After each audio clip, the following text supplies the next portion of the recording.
तो चलिए भाई आज शुरू करते हैं हम लोग synthetic fibres and plastics.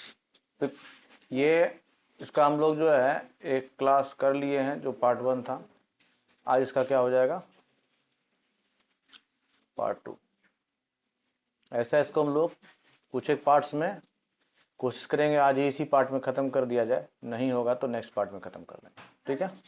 Previous class में हम लोग सिंथेटिक का मीनिंग समझे थे, फाइबर्स का मीनिंग समझे थे, और सिंथेटिक फाइबर क्या है इसको देखे थे, और प्लास्टिक्स क्या था इसको हम लोग आज देखेंगे। बेसिकली जो हम लोग कुछ एक देखे थे प्रीवियस क्लासेस में, उसको क्या देखे थे कि ये सारा जो है ये पॉलीमर्स होता है। क्या होता है? पॉलीमर्स होता है। उसके बाद हम लोग सीखे थे कि पॉलीमर्स क्या होता है। तो पॉलीमर्स एक्चुअली क्या होता है, कॉम्बिनेशन होता है किसका, मोनोमर्स का। क्या होता है, ये एक बेसिक यूनिट होता है और इसी के रिपीटेशन से क्या बनता है, पॉलीमर्स बनता है, ठीक है भाई। तो सिंथेटिक फाइबर हो चाहे प्लास्टिक हो, चाहे आगे हम लोग देखेंगे रबड़ को भी, रबड़ जो है ये भी क्या है, पॉलीमर ही है। इसके अलावा और भी कुछ एक केमिकल्स को देख सकते हैं, जैसे एडहेसिव है ना। इसके बाद हम लोग कुछ इसमें देख लेंगे लुब्रिकेंट को भी। तो धीरे धीरे हम लोग आगे देखते जाएंगे इन सब चीज़ों, और इन सब का यूजेज भी देखते जाएंगे, ठीक है। तो प्रीवियस क्लास में हम लोग सिंथेटिक फाइबर्स को देख चुके थे, तो हम लोग सीधा अब जंप करके आ जाते हैं प्लास्टिक्स पर, ठीक है। सिंथेटिक फाइबर्स में जो हम लोग देखे थे वो क्या था,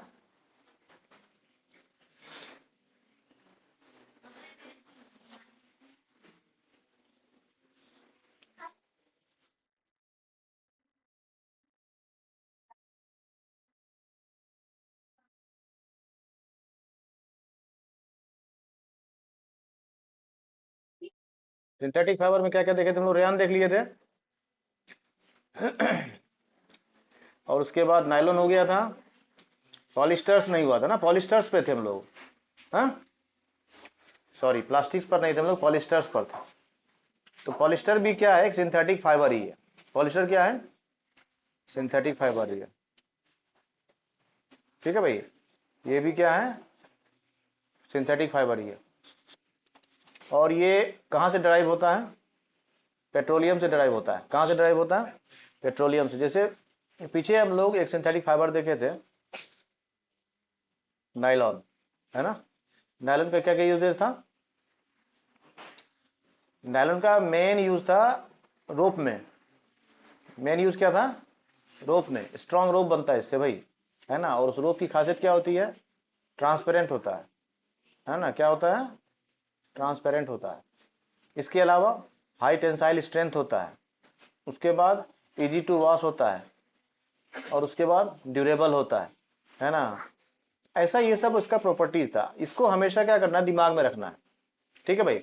और नायलॉन क्या था, ये 100% सिंथेटिक फाइबर है, ठीक है। और इसका बेसिक इंग्रेडिएंट्स क्या क्या था, कोल, एयर, वाटर।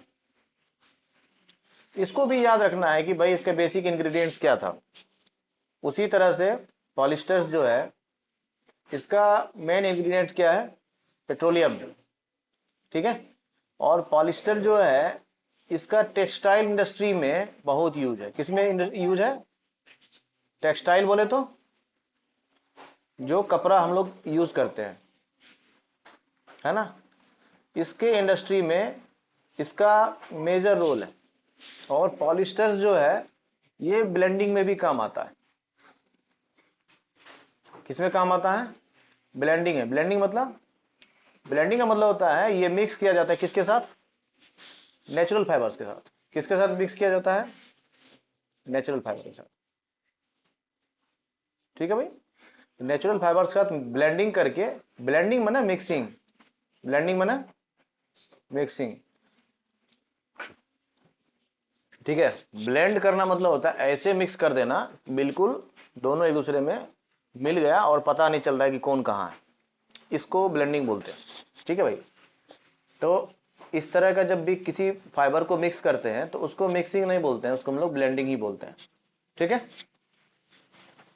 और ये बनाता है क्या, world's most popular textiles and it is used in thousands of different consumer and industrial applications. ठीक है, तो पॉलिस्टर इस तरह से हो गया हम लोग का बेसिक चीज, हम लोग सबके बारे में जानते जाएंगे। पॉलिस्टर्स के बारे में थोड़ा और डिटेल देख लेते हैं। देखो इसका पेट्रोलियम प्रोडक्ट में क्या क्या है, इसमें भी मेनली क्या यूज होता है, ये यूज होता है, इसके साथ साथ ये भी यूज होता है ना। ये 3 इंग्रेडिएंट किसका था, नायलॉन का भी था, ये पॉलिस्टर्स में भी है, ये ध्यान रखना है, और साथ ही साथ पेट्रोलियम भी। ठीक है, और पॉलिस्टर बनता कैसे है, ये रिपीटिंग यूनिट्स है किसका, एस्टर मॉलिक्यूल्स का, है ना, किसका है, एस्टर मॉलिक्यूल्स का, है ना। एस्टर इसका क्या हो गया, मोनोमर हो गया। ठीक है, और इसका पॉलीमर क्या हो गया, पॉली लगा देंगे इसी में, पॉली मतलब many, when many esters are added together it is called polyesters, है ना। तो ये पॉलिएस्टर्स हो गया। इसका अगर मोनोमर पूछेगा तो क्या है, एस्टर है। और इसके साथ भी क्या है, कोई भी सिंथेटिक फाइबर की तरह ये भी इजी टू वॉश होता है, ये प्रॉपर्टीज भी ध्यान रखना है। इसके बाद रिंकल फ्री होता है। रिंकल फ्री का मतलब जैसे अगर कॉटन का कपड़ा है ना, कॉटन का कपड़ा है, अगर इसको आप एक दिन के लिए पहनते हैं तो सिंगल यूज में क्या होता है, ये रिंकल हो जाता है, मतलब सिकुड़ जाता है ना, और इसको तुरंत फिर से प्रेस करने की जरूरत है। लेकिन अगर ये ब्लेंड किया जाए पॉलिस्टर्स के साथ, या फिर 100% पॉलिस्टर का ही कपड़ा हो, तो उसको बार बार ऐसा करने की जरूरत नहीं पड़ती। ठीक है, उसमें रिंकल्स ना के बराबर आता है, और ये बहुत सुटेबल माना जाता है ड्रेस मटेरियल के लिए, कौन सा, पॉलिस्टर्स। जबकि नायलॉन जो है वो सुटेबल नहीं माना जाता, है ना। नायलॉन जो है ये स्ट्रॉन्ग है, स्टडी है, सब कुछ ठीक है, लेकिन ये ड्रेस मटेरियल के लिए सुटेबल नहीं है। ड्रेस मटेरियल के लिए मोस्ट सुटेबल कौन है, पॉलिस्टर्स है। ठीक है, तो पॉलिस्टर क्या करता है, अपना शेप रिटेन कर लेता है इजीली, और कैसा रहता है, क्रिस्प रहता है। और इसका भी इस्तेमाल होता है क्या चीज में, रोप बनाने में, नेट बनाने में, रेनकोट्स बनाने में, जैकेट्स बनाने में, रेनकोट्स बनाने में, या फिर ऐसा चीज जो हमेशा वाटर के कांटेक्ट में आता है, ऐसा चीज को अगर हम लोग पॉलिस्टर से बनाएंगे तो उसका फायदा क्या होगा, उसका फायदा ये होगा कि वो खराब नहीं होगा जल्दी, है ना, रियर एंड टियर नहीं होगा, क्योंकि सिंथेटिक फाइबर जो है वो डिकम्पोजेबल नहीं होता है, बायोडिग्रेडेबल नहीं होता है। तो वाटर में कोई भी चीज जो खराब हो जाता है, जैसे कॉटन कपड़ा है, वो वाटर के एक्शन से खराब हो जाता है, उसका रीजन क्या है, वो होता है बायोडिग्रेडेबल। क्या रीजन है उसका, वो होता है बायोडिग्रेडेबल। कोई भी चीज जो बायोडिग्रेडेबल होगा ना, उस पर वाटर का एक्शन बहुत शानदार होता है, मतलब वाटर उसको डैमेज कर देता है पूरी तरह से। अगर कोई चीज बायोडिग्रेडेबल नहीं है तो उस पर वाटर का एक्शन नहीं होगा। ठीक है भाई, तो पॉलिस्टर्स की तरह कोई भी सिंथेटिक फाइबर जो है, चाहे वो नायलॉन ही क्यों ना हो, चाहे वो रेयान ही क्यों नहीं हो, इन सब पे क्या होता है, वाटर का एक्शन मिनिमम होता है। इसीलिए इसका यूज क्या करते हैं हम लोग, रेनकोट्स बनाने में, या अम्ब्रेला का जो मटेरियल होता है, ये जो हमको बारिश से बचाता है, तो ये मटेरियल क्या होता है, ये हमेशा सिंथेटिक फाइबर का ही बनाया जाता है। ठीक है भाई, क्यों बनाया जाता है सिंथेटिक फाइबर का, हाँ ठीक है। तो नेक्स्ट देखते हैं हम लोग, और नेक्स्ट है हमारा पॉलीएमाइड्स। पॉलीएमाइड्स फिर क्या है, पॉली लगा हुआ है ना, तो ये क्या है, फिर से मेनी हो गया, पॉली का मतलब क्या हो गया, मेनी, और इसका मोनोमर क्या हो गया, एंड इसका मोनोमर होता है एमाइड ग्रुप। एमाइड ग्रुप क्या होता है, एमाइड ग्रुप। ठीक है भाई, अगर कोई पूछे कि पॉलीएमाइड्स का मोनोमर क्या है, तो एमाइड है। ठीक है, और नाम में भी दिख रहा है यहाँ सिर्फ, ये जो एमाइड है ना, ये इसका मोनोमर होता है, और इसका पॉलीमर हो गया पॉलीएमाइड्स। ठीक है भाई, तो ये भी क्या है, सिंथेटिक फाइबर है। यहाँ लिखा हो साफ साफ कि ये किसके जुड़ने से बनता है, एमाइड बॉन्ड्स के जुड़ने से बनता है, इसीलिए इसका नाम पॉलीएमाइड्स। ठीक है, और इसका मेजर यूज कहाँ है, ऊल में, सिल्क में, नायलॉन में, ये पॉलीएमाइड का एग्जांपल्स है। ऊल मतलब सिंथेटिक ऊल जो बनता है ना, सिल्क जो सिंथेटिक सिल्क बनता है, इसमें कुछ एक चीज है जो सिंथेटिक भी है और कुछ जो है नेचुरल पॉलीएमाइड्स भी है। तो ऊल और सिल्क क्या है, नेचुरल पॉलीएमाइड्स है, इसको थोड़ा अलग लिख लेंगे हम लोग। नेचुरल पॉलीएमाइड्स जो है,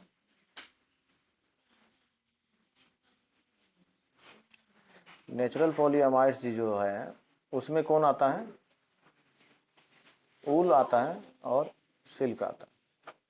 ठीक है भाई, जैसे हम लोग पीछे का स्लाइड्स में जाते हैं तो हम लोग कुछ देखे थे यहाँ पर, जैसे एग्जांपल्स में हम लोग जो देखे थे, इसमें हम लोग देख रहे हैं ना कि ये ऊल जो है ये क्या है, ये है क्या, नेचुरल पॉलीमर है ना। ये नेचुरल पॉलीमर जो है ये ऊल है, तो ये नेचुरल पॉलीमर कैसा ग्रुप का है, यही है पॉलीएमाइड। ठीक है भाई, ये क्या है, पॉलीएमाइड। ठीक है, समझ गए बात को, आगे बढ़ते हैं। आगे बढ़ते हैं भाई। अब क्या है कि इसमें जो है पॉलीएमाइड्स में दोनों ग्रुप आता है, पॉलीएमाइड्स में नेचुरल भी आता है और सिंथेटिक भी आता है।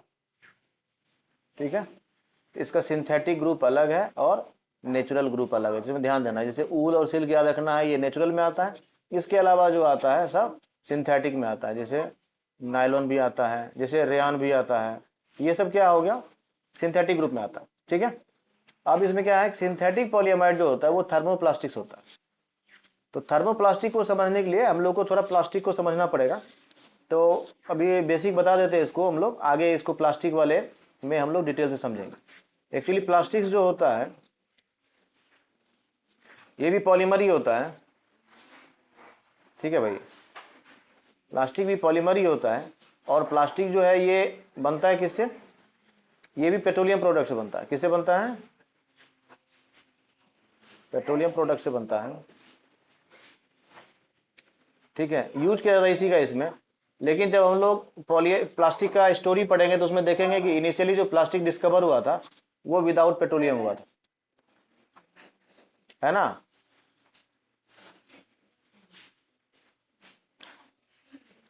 तो प्लास्टिक के बारे में हम लोग डिटेल जानेंगे, प्लास्टिक का खोज कहाँ कैसे हुआ था, कौन सा जर्मन का साइंटिस्ट किया था, कहाँ हुआ था, ये सब चीज हम लोग आगे देखेंगे। तो बेसिकली अभी क्या है ना, प्लास्टिक जो है ये 2 कैटेगरी में बांटा जाता है। तो उसमें से एक जो होता है ना वो थर्मोप्लास्टिक होता है।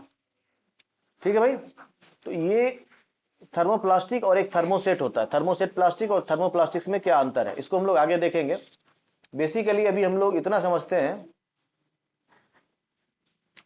कि ये जो है एक इंपॉर्टेंट इंजीनियरिंग में रोल करता है, क्योंकि इसका बहुत सारा परफॉर्मेंस, अभी जैसे ये किसको रिप्लेस कर रहा है, वुड को रिप्लेस कर रहा है ना, मेटल को रिप्लेस कर रहा है, और इन सब को रिप्लेस करने के लिए अभी जो है प्लास्टिक एक मेजर इंग्रेडिएंट है जो अच्छा रोल प्ले कर रहा है। बाकी हम लोग प्लास्टिक्स के बारे में डिटेल्स में आगे हमारा स्लाइड्स ये तो हम उसको देखेंगे। नेक्स्ट हमारा एक्रेलिक्स। एक्रेलिक क्या है, ये ट्रांसपेरेंट प्लास्टिक मटेरियल है। ध्यान देना है, कैसा मटेरियल है, ट्रांसपेरेंट प्लास्टिक मटेरियल है। और इसका स्ट्रेंथ कैसा होता है, बाकी सारे सिंथेटिक फाइबर की तरह इसका भी स्ट्रेंथ आउटस्टैंडिंग होता है। ठीक है, और एक्रेलिक की खासियत ये है कि इसका ऑप्टिकल क्लैरिटी बहुत शानदार है। ऑप्टिकल क्लैरिटी मतलब इसके आर पार आप आसानी से देख सकते हैं। ठीक है, ट्रांसपेरेंसी इसमें अच्छा रहता है। ठीक है भाई, तो इसकी खासियत क्या है, ये स्ट्रांग भी है और ट्रांसपेरेंट भी है। ठीक है, ये इसका टीआरपी हो गया भाई। और ये क्या, एक्रेलिक शीट क्या होता है, ये इसको आसान है फैब्रिकेट करना, और ये आसानी से बॉन्ड बना लेता है। किसके साथ, एडेसिव और सॉल्वेंट के साथ। एडेसिव और सॉल्वेंट के साथ मतलब क्या है, एक्रेलिक को, एक एक्रेलिक का लेयर है, इसके ऊपर दूसरा एक्रेलिक का लेयर को चिपकाना आसान है, और इसको हम लोग एडेसिव लगा के इजीली दोनों लेयर को चिपका सकते हैं। ठीक है, बाकी प्लास्टिक के साथ थोड़ा दिक्कत है ये चीज, लेकिन ये काम एक्रेलिक्स के साथ आसानी से किया जा सकता है। और ये इजी टू थर्मोफॉर्म होता है। थर्मोफॉर्म मतलब, थर्मो मतलब, थर्मो मतलब, थर्मो बनता है थर्मा से, इसका मतलब क्या होता है, टेम्परेचर। ठीक है भाई, तो थर्मो जहां भी समझ में आए समझ जाना है कि related to heat, related to temperature है। It has superior weathering properties compare to many other transparent plastics. और भी ट्रांसपेरेंट प्लास्टिक्स होता है, जैसे हम लोग क्या देखे थे, नायलॉन भी क्या था, नायलॉन भी ट्रांसपेरेंट ही होता है भाई, ठीक है। तो उस तरह से ये भी ट्रांसपेरेंट है, लेकिन इसका थोड़ा सा सुपेरियर वेदरिंग प्रॉपर्टीज होता है। ब्रीफ में सारा को हम लोग देखते जाएंगे, डिटेल्स में कभी देखना होगा तो बाद में देखेंगे। अब है हमारा next topic, advantages of using synthetic fibres. Synthetic fibre का क्या एडवांटेजेज है, आगे देखें लोग क्या इसका डिसएडवांटेज है। तो सिंथेटिक फाइबर का सबसे बड़ा एडवांटेज क्या होता है, इसका ड्यूरेबिलिटी। सबसे बड़ा एडवांटेज क्या है इसका, ड्यूरेबिलिटी। दूसरा, ये रिंकल नहीं होता है ना, इसमें स्क्रैच नहीं आता जल्दी, जैसा है अपना शेप को ये क्या करता है, इजीली रीगेन कर लेता है, ठीक है भाई। उसके बाद इलास्टिक होता है, उसके बाद इसको स्ट्रेच कर सकते, इलास्टिक है इसलिए इसको स्ट्रेच आउट किया जा सकता है। नेक्स्ट है स्ट्रांग होगा बहुत ज़्यादा, और ये स्ट्रांग होने के कारण से हैवी लोड सस्टेन करता है। उसके बाद सॉफ्ट होता है, हालांकि ये उतना अच्छा स्ट्रांग पॉइंट एडवांटेज में नहीं कंसिडर करना चाहिए इसको, क्योंकि सॉफ्टनेस की बात जब आएगी तो नेचुरल फाइबर का सॉफ्टनेस सिंथेटिक फाइबर से बेटर होता है, लेकिन ठीक है सॉफ्ट ही होता है, रफ तो होता नहीं है। और सॉफ्टनेस होने की वजह से इसका यूज़ क्या करते हैं हम लोग, क्लॉथिंग मटेरियल में कर लेते हैं। लेकिन जब कंपेयर करेंगे हम लोग नेचुरल और सिंथेटिक फाइबर्स में, तो सॉफ्टनेस जो है ये किसके तरफ चला जाएगा, नेचुरल फाइबर की तरफ चला जाएगा, ठीक है। उसके साथ जो सबसे मेजर एडवांटेज है ना, ये दो इसका सबसे मेजर एडवांटेज होता है, ड्यूरेबिलिटी और चीपर, ठीक है भाई। तो चाइनीज, जैसे इंडिया में क्या है, चाइनीज मटेरियल मिलता है, चाइनीज सामान क्या होता है, क्यों बिकता है इतना ज़्यादा, चीपर है वो, और वो ड्यूरेबल नहीं है फिर भी मार्केट में। अगर कोई सामान ड्यूरेबल हो और चीपर हो जाए तो वो तो मार्केट को रिप्लेस कर ही देगा, है ना। तो सिंथेटिक मटेरियल जो है, ये सिंथेटिक फाइबर जो है, सिंथेटिक फैब्रिक जो है, ये नेचुरल फैब्रिक को रिप्लेस करता है। क्यों करता है, ये नेचुरल जो फैब्रिक है, इसके साथ ड्रॉबैक क्या है, दो ड्रॉबैक है। क्या, ये ड्यूरेबल नहीं है, ये ड्यूरेबिलिटी देखेंगे तो ये ड्यूरेबल क्या है, नहीं है, और चीपर तो बिल्कुल भी नहीं है। तो ये दोनों चीज में ये क्या होता है, फेल कर जाता है। तो इन दोनों चीज, ये स्ट्रांग पॉइंट है जबकि, और इसमें कौन आगे निकल जाता है, सिंथेटिक फाइबर निकल जाता है। तो इस कारण से सिंथेटिक फाइबर जो है डोमिनेंट कैरेक्टरिस्टिक्स रख रहा है। साथ ही साथ इसके साथ सरप्लस चीज और क्या जुड़ जाता है, ये स्ट्रांग भी है, इलास्टिक भी है, ठीक है। इन सब कारण से ये नेचुरल फाइबर को इजीली क्या किया, रिप्लेस कर दिया, पहला। दूसरा है क्या कि ये भी पता होना चाहिए कि भाई अगर कोई पूछे हमसे कि जब नेचुरल फाइबर है, क्योंकि सिंथेटिक फाइबर का कुछ एक डिसएडवांटेज भी है, उसको हम लोग आगे देखेंगे, लेकिन ये क्वेश्चन है कि कुछ एक डिसएडवांटेज होने के बावजूद हम लोग नेचुरल फाइबर की जगह सिंथेटिक फाइबर क्यों यूज करते हैं भाई। तो ऐसा जब क्वेश्चन पूछा जाएगा तो क्या आंसर करेंगे हम लोग, क्या आंसर करेंगे, ये सारा है इसमें खासियत भाई, चीपर है, स्ट्रांग है, स्टडी है, ड्यूरेबिलिटी है, कोई भी आदमी यूज करेगा भाई, ठीक है। आगे देखते हैं, ये है disadvantage of using synthetic fibres. भाई मेजर डिसएडवांटेज जो है ना उसका ये है कि डू नॉट एब्जॉर्ब मॉइस्चर। हालांकि ये इसका डिसएडवांटेज भी है और ये इसका एडवांटेज भी है। एडवांटेज कहाँ होता है, जैसे वाटर एब्जॉर्ब नहीं करने की वजह से क्या होता है ना, ये इजी टू ड्राई होता है ना भाई, ये इजी टू ड्राई। अगर आपका कपड़ा है, अगर सिंथेटिक मटेरियल का है तो तुरंत सूख जाएगा वो, है ना। और कुछ एक जगह जैसे रोप बनाते हैं या इस तरह का, उनका ड्यूरेबिलिटी जो है ज़्यादा, उसका रीज़न भी यही है कि वो मॉइस्चर एब्जॉर्ब नहीं करता, जबकि उसी जगह पर अगर नेचुरल फाइबर रहेगा तो वो मॉइस्चर एब्जॉर्ब करके रखता है। तो लेकिन जैसे ही हम लोग क्लॉथिंग मटेरियल में यूज़ करते हैं, तो क्लॉथिंग मटेरियल में वो क्लॉथ अच्छा माना जाता है जो कि मॉइस्चर एब्जॉर्ब करता है।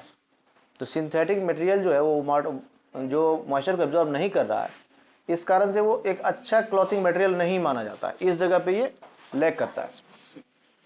नेक्स्ट है, सिंथेटिक मटेरियल जो है ये अफेक्टेड होता है कब, जब इसको हॉट वाटर के साथ ट्रीट करते हैं। मतलब सिंथेटिक मटेरियल का सबसे बड़ा जो एनिमी है वो कौन है, हीट, है ना, टेम्परेचर, सनलाइट, ये सब क्या है, ये सब इसका एनिमी है, इन सब के कांटेक्ट में इसका परफॉर्मेंस खराब होने लगता है, जबकि नेचुरल फाइबर का परफॉर्मेंस बहुत ज़्यादा खराब इसमें भी नहीं होता है।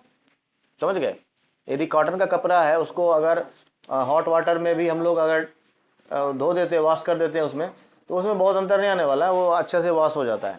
लेकिन अगर सिंथेटिक कपड़ा है, उसको अगर हॉट वाटर में डाल दिए तो क्या होगा, वो श्रिंक कर जाता है या वो कपड़ा का क्वालिटी डिप्रिशिएट कर जाता है। तीसरा क्या है, जो इसका मेजर, जैसे बताया कि यही तीन इसका मेन जो है एनिमी है, फायर प्रूफ नहीं होता है ना। सिंथेटिक मटेरियल सबसे ज़्यादा फ्लेमेबल होता है। क्यों फ्लेमेबल होता है भाई? क्योंकि बना ही होता है ये किससे, है ना, पेट्रोलियम प्रोडक्ट से। और ये पेट्रोलियम का क्या कमाल है पता ही है, तो ये इसी का बाय प्रोडक्ट है। तो ये इस कारण से क्या होता है ना, बहुत इजीली फायर को कैच करता है। दूसरा, कपड़ा के मामले में क्या होता है, श्रिंकिंग नेचर जो होता है, तो ये इसमें जब हम लोग फायर टेस्ट करते हैं इसका, आगे हम लोग देखेंगे भी, तो ये क्या होता है, कपड़ा सिकुड़ना शुरू करता है और बॉडी में चिपकना शुरू कर देता है, जो नेचुरल फाइबर के साथ नहीं होता। नेचुरल फाइबर जो भी हमारा, अगर वो मतलब कपड़ा में अगर तुम फायर भी अटैक होता है तो क्या होता है, वो चिपकता नहीं है बॉडी के साथ, जबकि सिंथेटिक मटेरियल क्या होता है, बॉडी के साथ चिपक जाता है, जो ज़्यादा डेंजर होता है। फिर आगे देखते हैं हम लोग। अब है कि सिंथेटिक फाइबर बनता कैसे है, थोड़ा एक ब्रीफ देख लेते हैं इसको हम लोग इसमें भी। तो ये सिंथेटिक फाइबर जो है, इसका नाम में यही है, सिंथेसाइज होता है भाई, है ना। सिंथेसाइज किसका होता है, पॉलीमर्स का होता है ना, मोनोमर्स का होता है, और कुछ एक पेट्रोकेमिकल्स प्रोडक्ट का होता है। ठीक है, किसका होता है, पेट्रोकेमिकल्स का होता है। तो है made from small molecule synthesised polymers. ठीक है भाई, सिंथेसाइज्ड होता है, इसीलिए इसका नाम ही सिंथेटिक फाइबर है। जो मेजर सब्सटेंसेस है जो सिंथेटिक फाइबर बनाने में यूज होता है, वो कहाँ से एक्सट्रैक्ट किया जाता है, कुछ एक रॉ मटेरियल्स का कौन कौन, पहला पेट्रोकेमिकल्स, और कुछ होता है, जैसे कुछ एक नेचुरल सब्सटेंस।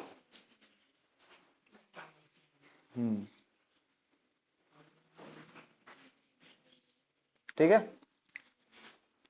अब क्या है, कार्बन एटम ले लिया। कार्बन एटम के लिए जो इसमें पीछे हम लोग देखे थे, मेनली क्या यूज किया जाता है, कोल। ठीक है, कोल हो गया, एयर हो गया, वाटर हो गया, और पेट्रोकेमिकल्स हो गया।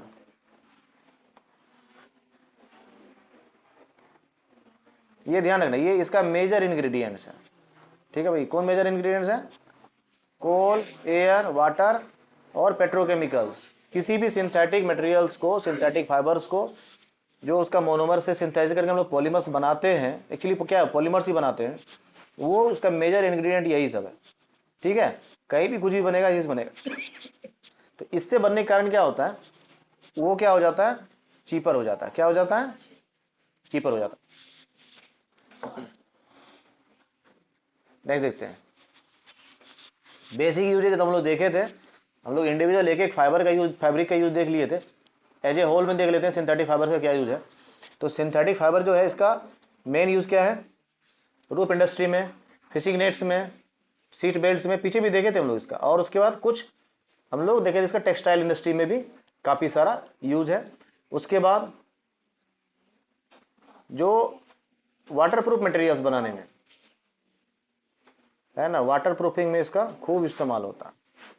वाटर प्रूफिंग मतलब जहां भी वाटर प्रूफ का मटेरियल बनना है, जैसे जितना भी हम लोग आसपास में देखते हैं टेंट बनता है, टेंट मतलब जो शादी ब्याह का टेंट लगता है, उसका जो मटेरियल होता है वो सारा क्या होता है, सिंथेटिक। क्यों होता है भाई, सिंथेटिक मटेरियल का उसमें क्यों यूज होता है, दो तीन चीज, ड्यूरेबिलिटी है, उसमें नेचुरल फाइबर से बनाएगा तो उसका फिजिबल नहीं हो, क्यों, वो ड्यूरेबल नहीं होता है।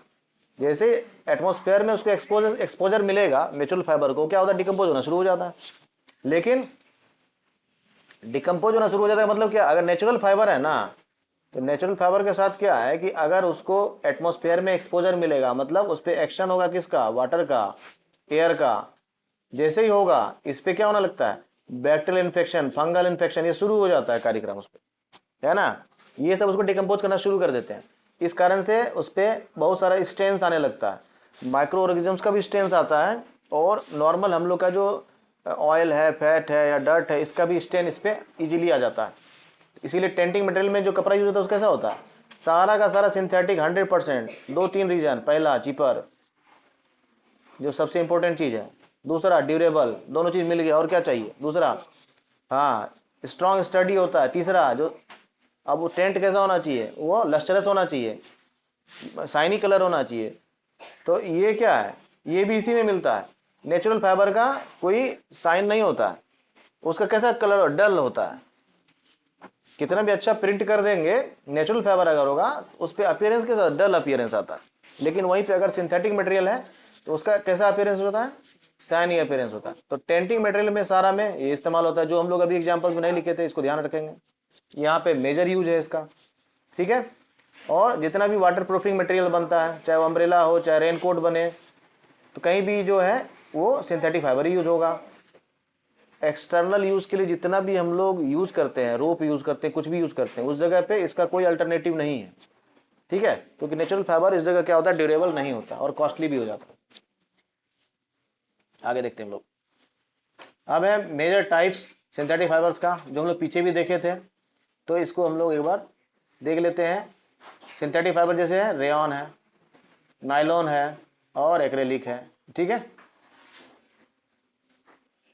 नेक्स्ट देखते हैं हम लोग आगे।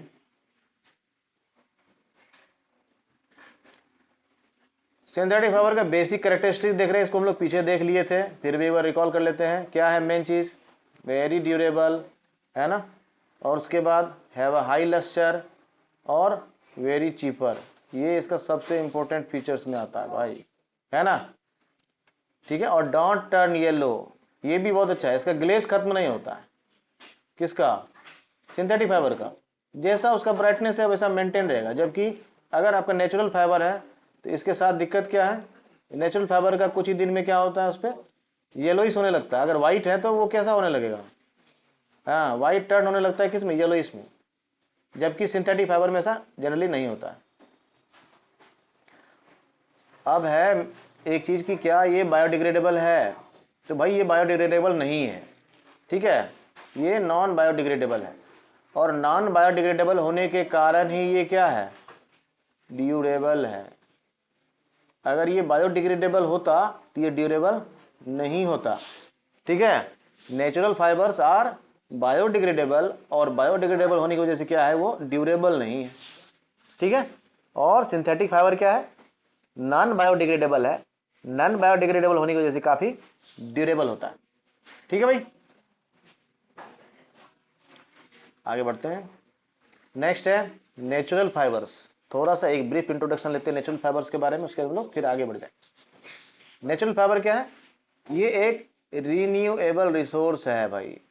सिंथेटिक फाइबर जो है ना, उसके बारे में ये कहते हैं वो नॉन रिन्यूएबल रिसोर्स है। क्यों, क्योंकि उसका जो रॉ मटेरियल है ना, वो पेट्रोकेमिकल्स है ना। पेट्रोकेमिकल्स क्या है, पेट्रोकेमिकल्स क्या है, इसका लिमिटेड सोर्स है, ठीक है, ये लिमिटेड है। और इसके बाद कुछ भी है, जैसे कोल है, ये क्या है, रिन्यूएबल रिसोर्स में तो आता नहीं है। तो इस दोनों के कारण जो है हम लोग सिंथेटिक मटेरियल्स को रिन्यूएबल नहीं बोलते हैं। हालांकि मटेरियल बनाने के, सिंथेटिक मटेरियल बनाने के लिए हमारे पास है सफिशिएंट, लेकिन कांट बी रिन्यूड, इसीलिए इसको रिन्यूएबल सोर्स नहीं बोलते। जबकि नेचुरल फाइबर क्या है हमारे पास, ये रिन्यूएबल रिसोर्स है। कितना भी आप नेचुरल फाइबर यूज करेंगे, it can be renewed again and again, है ना। जैसे कॉटन का है, हर साल हम उतना कॉटन प्रोडक्शन कर सकते हैं। जूट है, हर साल उतना प्रोडक्शन कर सकते हैं। या जो एनिमल प्रोडक्ट मिलता है, सिल्क है, ऊल है, इन सब का प्रोडक्शन हम लोग बहुत शॉर्ट टर्म में रिन्यू कर सकते हैं इसको। उसके बाद बहुत सारे एडवांटेजेज है नेचुरल फाइबर्स का। नेचुरल फाइबर्स का सबसे बड़ा एडवांटेज क्या है, ये मॉइस्चर को एब्जॉर्ब करता है। क्या करता है, मॉइस्चर को एब्जॉर्ब करता है, ये इसका सबसे इंपॉर्टेंट फीचर है। दूसरा, एक जो बहुत इंपॉर्टेंट फीचर होता है नेचुरल फाइबर का और सिंथेटिक फाइबर के बीच में, वो डिफरेंस क्या होता है, जब हम लोग आगे जाकर के इलेक्ट्रोस्टैटिक्स पढ़ेंगे, तो इसका एक और फीचर सामने आएगा। इलेक्ट्रोस्टैटिक्स में है कि जो नेचुरल फाइबर है ना वो चार्ज क्रिएट नहीं करता, ठीक है, ये नहीं करता, जबकि सिंथेटिक फाइबर जो है ना वो चार्ज क्रिएट करता है ना। तो उसको हम लोग आगे देखेंगे, ठीक है। अब इसमें क्या है और सारा फायदा, मॉइस्चर जो सॉफ्ट होता है भाई, है ना। उसके बाद इसका जो प्रोडक्ट होता है ये कहां से आता है, नेचुरल सब्सटेंसेस से आता है, जैसे प्लांट से आ सकता है, एनिमल से आ सकता है। और ये मेनली यूज कहां होता है, क्लॉथिंग में कुछ एक जगह लिखा है, जैसे एयरक्राफ्ट में, ऑटोमेटिव एंड आर्किटेक्चर में यूज होता है। और कई सारा फाइबर बेस्ड पार्ट जो बनता है उसमें भी इसको ब्लेंडिंग करने में इस्तेमाल किया जाता है। और कई सारा जगह इसका इस्तेमाल क्यों होता है, क्योंकि ये लेस अट्रैक्ट करता है किसको, फायर को। वहीं पे अगर सिंथेटिक मटेरियल यूज करेंगे तो वो फायर को ज्यादा अट्रैक्ट करता है, ठीक है। नेक्स्ट है एडवांटेजेज। अगर नेचुरल फाइबर हम लोग यूज करते हैं तो इसका क्या सारा एडवांटेजेज है। इसका एडवांटेजेज सबसे बड़ा क्या है, ये रिन्यूएबल रिसोर्स है। दूसरा, इको फ्रेंडली है, इन्वायरमेंट पे इसका कोई साइड इफेक्ट नहीं होता भाई, ठीक है। और इसका प्रोडक्शन जो है वो एनर्जी कंजम्पशन उसमें कम है, और हार्मफुल सब्सटेंस का इमिशन भी इन्वायरमेंट में मिनिमम होता है। ये हो गया इसका, ये इसका एडवांटेज हो गया, और ये अच्छा एडवांटेज है। लॉन्ग रन में ये कंसिडर किया जाएगा, जैसे जिससे सिंथेटिक मटेरियल आया, सिंथेटिक फाइबर आया, तो उसका प्रोडक्शन जो है उसका ग्राफ ऐसा था बहुत तेज, लेकिन आज उसका ग्राफ जो है तो हल्का नीचे जा रहा है। क्यों, लोग फिर से नेचुरल फाइबर की तरफ जा रहे हैं, क्योंकि नेचुरल फाइबर का एनवायरनमेंट पे बहुत कम साइड इफेक्ट देखने के लिए मिलता है, ठीक है। दूसरा क्या है, नेचुरल फाइबर का ना इलेक्ट्रिकल रेजिस्टेंस प्रॉपर्टी होता है, जो अभी हम लोग देख रहे थे ना इलेक्ट्रोस्टैटिक में, वही उसका इलेक्ट्रिकल रेजिस्टेंस प्रॉपर्टी होता है भाई। हाँ, दूसरा क्या है ना, ये इसका हीट रेजिस्टेंस प्रॉपर्टी भी होता है, जबकि सिंथेटिक मटेरियल का ना हीट रेजिस्टेंस प्रॉपर्टी भी अच्छा नहीं है। तीसरा क्या है, ये बायोडिग्रेडेबल होता है। नेक्स्ट, तो ये है थर्मल एंड इंसुलेटिंग प्रॉपर्टीज, है ना। हीट के प्रति इसका नेचर अच्छा नहीं होता, इंसुलेटिंग होता है, तो इस कारण से ये फायर को अट्रैक्ट नहीं करता है, जबकि सिंथेटिक फाइबर अट्रैक्ट करता है इसको। और ये स्किन इरिटेट नहीं करता है, इसके लिए इसको लिखा गया कि सॉफ्ट होता है, जबकि नेचुरल फाइबर जैसे इरिटेट नहीं करेगा, सिंथेटिक फाइबर ठीक इसके उल्टा करता है। तो कई बार बॉडी में एलर्जिक होता है, और कई बार बॉडी में वो इरिटेशन भी करता है। उसके बाद अगर नेचुरल फाइबर को जलाया जाए तो वो कोई भी पॉइजनस गैस इमिट नहीं करता है।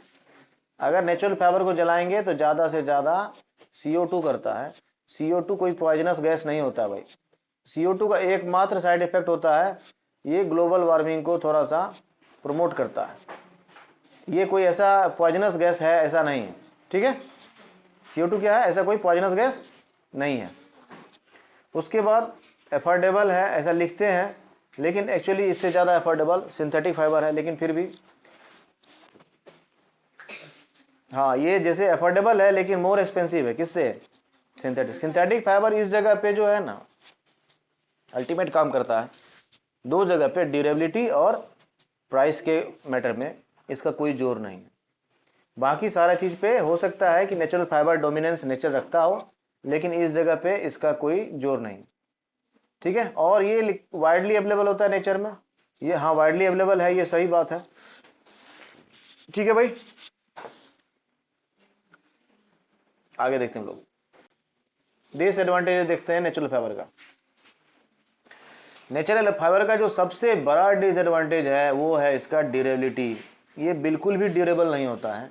उसके बाद low density and light weight, हालांकि लाइट वेट तो सिंथेटिक फाइबर भी होता है, ठीक है। और इनकम्पेटिबल नेचर होता है। इनकम्पेटिबल नेचर मतलब कई जगह पे देख सकते हैं इसका हमको फायदा मिलता है, कई जगह पे इसका हमको नुकसान मिलता है। जैसे अब एब्जॉर्ब मॉइस्चर है, वाटर है, तो ये क्या है ना कि ये इसका कई जगह हमको फायदा मिलता है, लेकिन इसका कई जगह नुकसान भी होता है। नुकसान क्या है, इस कारण से ये इजीली जो है खराब हो जाता है और ये रिस्क ऑफ डैमेज में जाता है, लेकिन इसका कई सारा जगह फायदा भी मिलता है। जैसे क्लॉथिंग मटेरियल, टेक्सटाइल इंडस्ट्री में अगर ये इसका नेचर मॉइस्चर एब्जॉर्ब करने का ना हो तो ये अच्छा क्लॉथिंग मटेरियल नहीं माना जाएगा। तो ये इसका डिसएडवांटेज भी कंसिडर कर सकते हैं हम लोग, और इसको एडवांटेज भी कंसिडर कर सकते हैं, ठीक है। It mainly depends upon the uses, किस तरह का यूज में इसको ले रहे हैं, उस जगह पे इसको कैसा चाहिए। अब देखते हैं लोग ब्लेंडिंग क्या होता है भाई, और ब्लेंडिंग का क्लॉथिंग में, टेक्सटाइल इंडस्ट्री में क्या यूज है। देखो भाई 100% अगर पॉलिस्टर्स बनाया जाएगा, ये अच्छा कपड़ा नहीं होगा। क्यों अच्छा कपड़ा नहीं होगा? ये बॉडी को इरिटेट करेगा और sometimes it becomes allergic. इसीलिए उसी तरह से 100% टेफ्लॉन जो है, ये भी एक सिंथेटिक फाइबर है, इसका भी यूज नहीं होता है ना। टेरिलीन है, उसका भी यूज नहीं होता है। तो हम लोग क्या करते हैं, इन सब जो सिंथेटिक फाइबर है इसको क्या करते हैं, ब्लेंडिंग करना स्टार्ट करते हैं। क्या करते हैं? ब्लेंडिंग करना स्टार्ट करते हैं। ब्लेंडिंग क्या है? जैसे एक कपड़ा आता है उसको हम लोग टेरिकॉट बोलते हैं, है ना। टेरिकॉट क्या है? When terylene blended with cotton. तो एक कपड़ा बनाते हैं हम लोग, उसको बोल देते हैं टेरिकॉट, है ना। तो टेरिकॉट क्या है एक्चुअली ना, वो टेरिलीन और कॉटन का मिक्सचर हो गया, है ना। तो ब्लेंडिंग क्या है? ये मिक्सचर है। क्या है ये? मिक्सचर। टू और मोर फाइबर्स, टू और मोर फाइबर्स में mainly synthetic fibre with natural fibre, ठीक है। इसमें क्या है, ब्लेंडिंग जब भी किया जाता है वो किसका किसके साथ किया जाता है? Mostly natural plus synthetic. ये ब्लेंडिंग करने का रीजन क्या है? अब कपड़ा है पहला, नेचुरल फाइबर का जो जो ड्रॉबैक है उसको ब्लेंडिंग से हम लोग खत्म कर सकते हैं। जैसे नेचुरल फाइबर ड्यूरेबल नहीं होता है, लेकिन अगर उसको ब्लेंड कर दें हम लोग सिंथेटिक फाइबर के साथ तो उसका ड्यूरेबिलिटी बढ़ा लिए। नेचुरल फाइबर को ब्लेंड कर दिए हम लोग सिंथेटिक फाइबर के साथ, थोड़ा चीपर हो गया, है ना। और उसके बाद जितना उसको रिंकल हो जाता था अब रिंकल नहीं होगा, कम रिंकल होगा, इजी टू वॉश हो जाएगा, स्टेन नहीं लगेगा। इसीलिए ब्लेंडेड कपड़ा जो है वो मार्केट में ज्यादा आ रहा है, ठीक है भाई। ब्लेंडिंग क्यों करते हैं इसका रीजन भी है, ठीक है। तो इसमें क्या होता है, इन सारा चीजों को हम लोग डिफरेंट कंपोजिशन में मिलाते हैं, length wise, diameter wise, colours, ये सब के लिए क्या करते हैं हम लोग, ब्लेंड करते हैं। ब्लेंडेड टेक्सटाइल्स आर फैब्रिक्स और yarns produced with a combination of two और more types of different fibres. Different fibres का मतलब है natural fibres and synthetic fibres. Mostly blending इसीलिए किया जाता है, ऐसा नहीं कि दो सिंथेटिक फाइबर को मिला के ब्लेंडिंग हो रहा है, ऐसा कम ही होता है, ठीक है भाई। कई बार ऐसा करने का रीजन क्या होता है, जैसे दो सिंथेटिक फाइबर का भी ब्लेंडिंग होता है। जैसे एक सिंथेटिक फाइबर है जो स्ट्रांग है, चीपर है। दूसरा क्या है ना, एक एक सिंथेटिक फाइबर है जो जिसपे एडहेसिव का यूज आसानी से हो जाता है, तो लेकिन ये कॉस्टली है मान लो।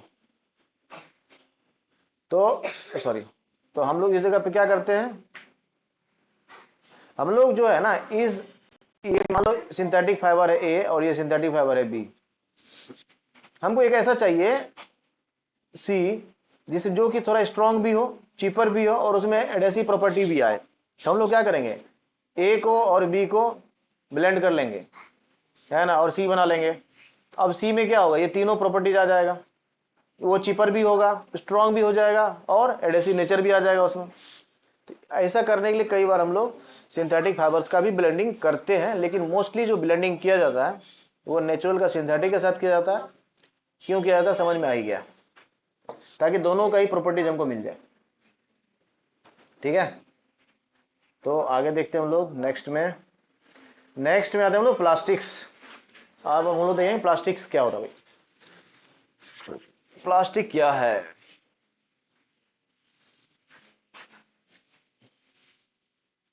प्लास्टिक लाया एक रिवॉल्यूशन, है ना। आज के डेट में हम अपना दुनिया को बिना प्लास्टिक के इमेजिन नहीं कर सकते हैं, है ना।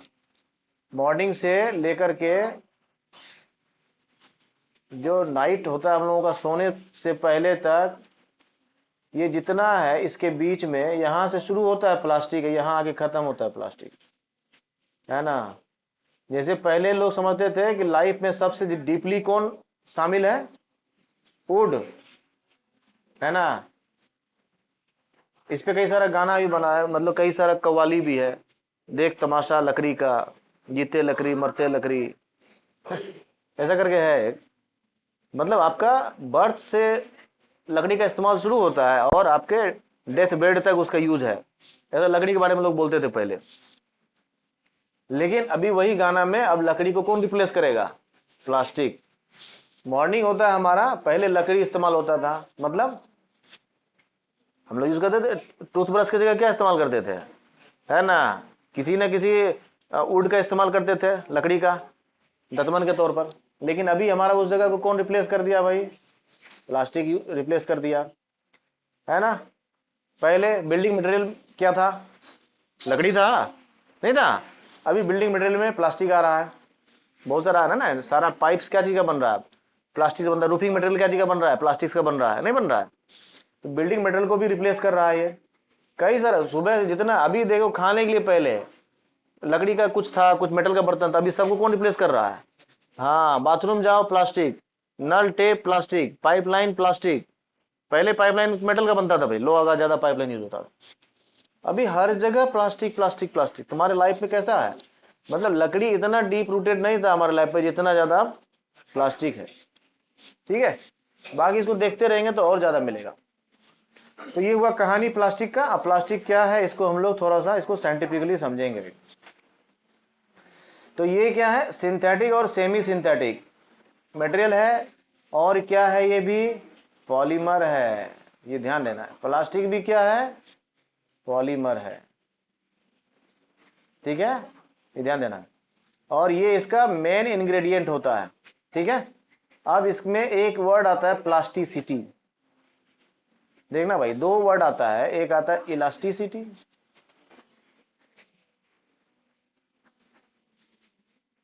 एक आता है प्लास्टिसिटी।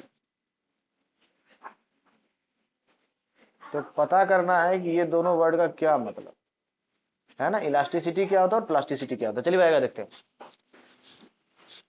प्लास्टिसिटी क्या है और इलास्टिसिटी क्या है, इसको थोड़ा हम लोग आगे देख भी लेंगे, है ना। डिस्कस कर ही लिया जाए इसको। क्या इलास्टिक मटेरियल क्या होता है भाई? इलास्टिक मटेरियल होता है जो अपना शेप रिगेन कर लेता है ना।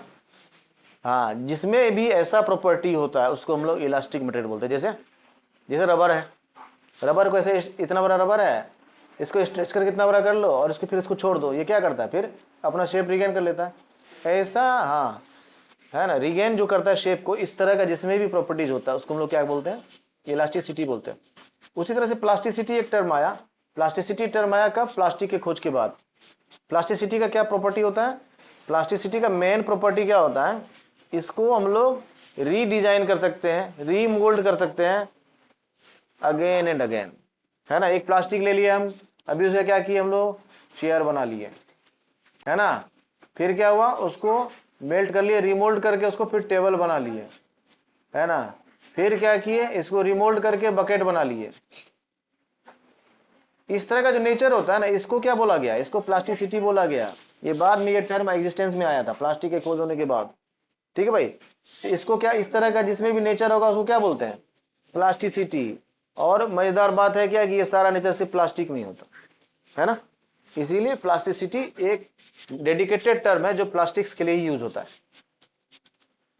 ठीक है भाई, तो ये क्या है? अब आगे देखते हैं हम लोग। ये एडेप्टिबिलिटी जो होता है, एडेप्टिबिलिटी मतलब शेप रिगेन करना अलग अलग चीज में, और रीयूजेबिलिटी जो है, और इन सब के कारण इसका क्या हुआ? फ्लेक्सिबल नेचर होता है, चीपर होता है, ड्यूरेबल होता है, लाइट वेट होता है। जैसे एक चेयर है, एक चेयर बना हुआ है वुड का, तो काफी हैवी होगा, लेस ड्यूरेबल होगा। और वहीं पे प्लास्टिक का चेयर होगा, चीपर होगा, मोर ड्यूरेबल होगा। जैसे लकड़ी का चेयर है मान लेते हैं, अगर उसको हम लोग एटमॉस्फेयर का एक्सपोजर देंगे तो कितना दिन टिकेगा? लकड़ी तो वाटर और एयर के एक्शन से क्या होना शुरू हो जाता है? डिकम्पोज होना शुरू हो जाता है, नहीं? हाँ, लेकिन वही प्लास्टिक होगा, मुझे कोई फर्क नहीं पड़ता जैसे। लेकिन बाकी सिंथेटिक मेटल की तरह, बाकी सिंथेटिक मटेरियल जो है उसको क्या चीज से दिक्कत होता है? हीट और सनलाइट। ठीक है, तो उसी तरह से इसको भी ये दिक्कत है। प्लास्टिक को भी कौन डैमेज करता है? यही करता है। अगर प्लास्टिक को इन दो चीजों से बचा लिया जाए ना, तो उसको कोई नहीं मार सकता, है ना। जैसे जैसे रावण को ये वरदान मिला हुआ था ना भाई, क्या मिला हुआ था?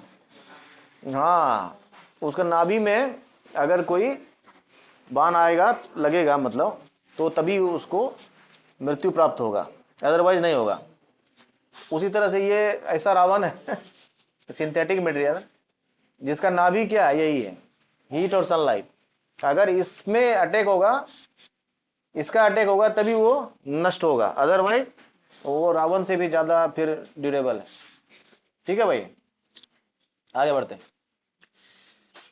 और इनएक्सपेंसिव भी है ना। अभी क्या है, जितना भी वुड का चीज होता है, एक लकड़ी का चेयर बनाने में 5-6 हजार रुपये लग जाता है, जबकि अगर प्लास्टिक का है तो एक जीरो कम में भी मिल जाता है, नहीं। और रीयूजेबिलिटी है। दूसरा, ये जो है ना, लोग को लग रहा है कि ठीक है, इसका जब लोग डिसएडवांटेज पड़ेंगे तो हम लोग देखते हैं कि ठीक है, ये इन्वायरमेंट को नुकसान करता है प्लास्टिक, लेकिन इन्वायरमेंट को नुकसान करने के साथ साथ इन्वायरमेंट को सेव भी कर रहा है। ये कैसे कर रहा है? क्योंकि वुड को रिप्लेस किया ना भाई, वुड को रिप्लेस नहीं करेगा तो इसके लिए आप इन्वायरमेंट को मेजर डैमेज देंगे। हाँ, तो प्लास्टिक जो है वो थोड़ा सा इन्वायरमेंट को पोल्यूट कर रहा है, ये सही बात है, लेकिन साथ ही साथ वो वुड का जो यूजेज है उसको मास लेवल पे मिनिमाइज कर दिया, इस कारण से मास लेवल पे डिफॉरेस्टेशन होने से बचा लिया। तो इसका जो है, एक तरह से कहेंगे हम लोग, अगर इसको सही दृष्टिकोण से देखेंगे तो इसका एनवायरनमेंट पे बहुत साइड इफेक्ट नहीं है, क्योंकि जितना ये हार्म कर रहा है उससे ज्यादा ये प्रॉफिट दे रहा है भाई हमको, एनवायरनमेंट को सेव कर रहा है। इसलिए ये नहीं कह सकते हैं कि एनवायरनमेंट को बहुत मेजर डैमेज दे रहा। आगे बढ़ते हैं, प्लास्टिक का प्रॉपर्टीज देखते हैं। प्लास्टिक जो है बाकी सिंथेटिक मेटेरियल की तरह काफी स्ट्रांग है, डक्टाइल है। डक्टाइल मतलब, डक्टाइल क्या होता है भाई? हाँ, डक्टिलिटी मतलब इसको पतला पतला रस्सी बना सकते हैं इसका भी, या पतला पतला चीज बना सकते हैं, ऐसा कर सकते हैं, है ना। और एक ये बहुत अच्छा है, ये पुअर कंडक्टर होता है, किसका? दोनों चीज का। हाँ, इसका फायदा मिलता है। इसका फायदा कहाँ मिलता है? जहां भी हमको इंसुलेटर्स चाहिए, है ना। क्या हुआ? Insulators are the poor conductors. तो जहां भी हमको इंसुलेटर्स, क्या होता है? Poor conductors.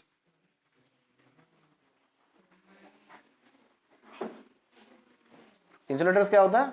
Poor conductor. जहां भी हमको इंसुलेशन चाहिए, तुरंत हम लोग किससे संपर्क करते हैं भाई?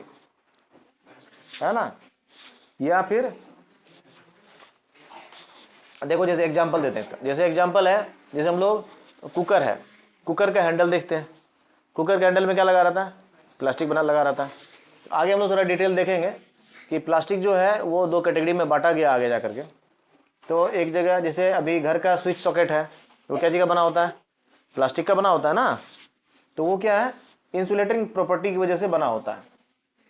अगर वहां कंडक्टर रहेगा कोई, तो हो सकता है कि उसमें इलेक्ट्रिसिटी भी कंडक्ट कर ले या फिर हीट भी कंडक्ट कर ले, दोनों ही चीज हमारे लिए अच्छा नहीं। उसके बाद और इसका प्रॉपर्टीज क्या है? देखो ये प्रॉपर्टीज है इसका, कोई एडवांटेज डिसएडवांटेज नहीं लिखा हुआ है, प्रॉपर्टीज है इसका। ये इजीली मोल्डेड होता है। इजीली मोल्डिंग जो है, अब तुम इसको एडवांटेज के तौर पे भी ले सकते हो, डिसएडवांटेज के तौर पे भी ले सकते हो। एडवांटेज क्या है इसका? कि आपका प्लास्टिक का चेयर है, टूट गया, है ना, प्लास्टिक का बर्तन है, कोई डैमेज हो गया, और भी बहुत सारे मटेरियल है, खराब हो गया, क्या करते हैं उसको सबको कलेक्ट करके और उसको रिसाइकल कर लेते हैं हम लोग, है ना। क्या कर लेते हैं? रिसाइकल कर लेते हैं। रिसाइकल होने से क्या हो जाता है वो? हाँ, उसको हम लोग रीयूज कर सकते हैं।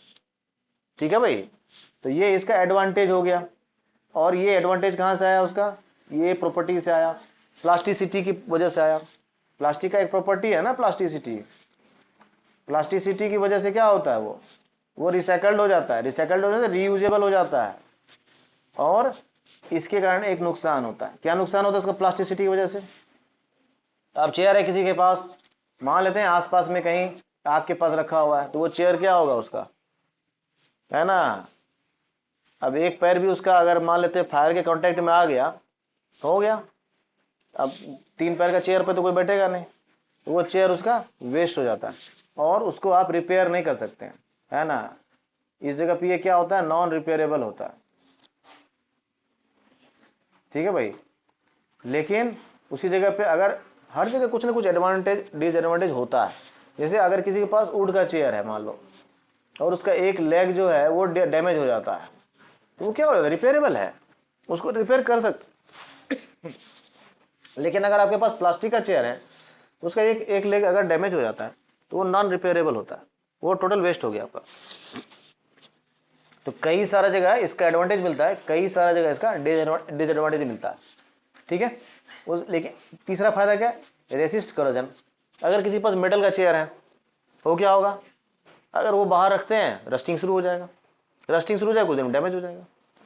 लेकिन अगर उस जगह पे, हाँ इलेक्ट्रिसिटी भी, लेकिन अगर उस जगह पे प्लास्टिक का चेयर है हमारे पास तो उसका कोई करोजन नहीं होता भाई, कोई रस्टिंग नहीं होता उसमें, है ना। और अगर मेटल का है तो किसी भी केमिकल के कांटेक्ट में आने से वो खराब हो सकता है। दूसरा, मेटल का जो फर्नीचर है उसका मेंटेनेंस बहुत हाई है, आप उसको हमेशा कलर करते रहिए, रस्टिंग से बचाते रहिए, क्योंकि वो रेजिस्टेंट होता है, मतलब वो प्रॉन होता है किसके, मेनी केमिकल्स के। जबकि प्लास्टिक क्या होता है, उस पर रस्टिंग नहीं होता है या एक्शन नहीं होता है किसका, वेदर का। जबकि मेटल का रहेगा तो उस पर क्या होगा, हाँ भाई उस पर किसी भी केमिकल्स का एक्शन हो सकता है, रस्टिंग हो सकता है, ठीक है। अब हम लोग आते हैं टाइप्स पर, ये इंपॉर्टेंट चीज है और ये एग्जामिनेशन पॉइंट ऑफ व्यू से भी इंपॉर्टेंट है। तो प्लास्टिक को जो है ना 2 कैटेगरीज में बांटा गया, एक थर्मोप्लास्टिक होता है, इसको दिमाग में रखना है, बहुत इंपॉर्टेंट चीज है। थर्मोप्लास्टिक होता है और एक थर्मोसेट होता है, इसको याद रखना है। कैसे याद रखना है, अक्सर लोग इसमें कंफ्यूज कर जाते हैं क्योंकि दोनों का नाम मिलता जुलता है। पहला ध्यान रखना है, प्लास्टिक तो समझ में आ गया भाई, प्लास्टिक है। इसमें एक वर्ड यूज किया हुआ है थर्मो, तो थर्मा मतलब क्या होता है हम लोगों को पता है। पिछले क्लास में एक दिन जिस दिन हम लोग समझ रहे थे कि किसी भी चीज को क्लासिफिकेशन जो करते हैं तो क्लासिफिकेशन का क्या होता है, हमेशा कोई ना कोई, हाँ बेसिस होता है कोई ना कोई। तो यहाँ जो है प्लास्टिक को जो 2 पार्ट में क्लासिफाई किए हैं, इसका बेसिस क्या है, तो ये है इसका बेसिस, क्या, टेम्परेचर, ठीक है, हीट। थर्मा मतलब क्या होता है, ये ना होता है भाई।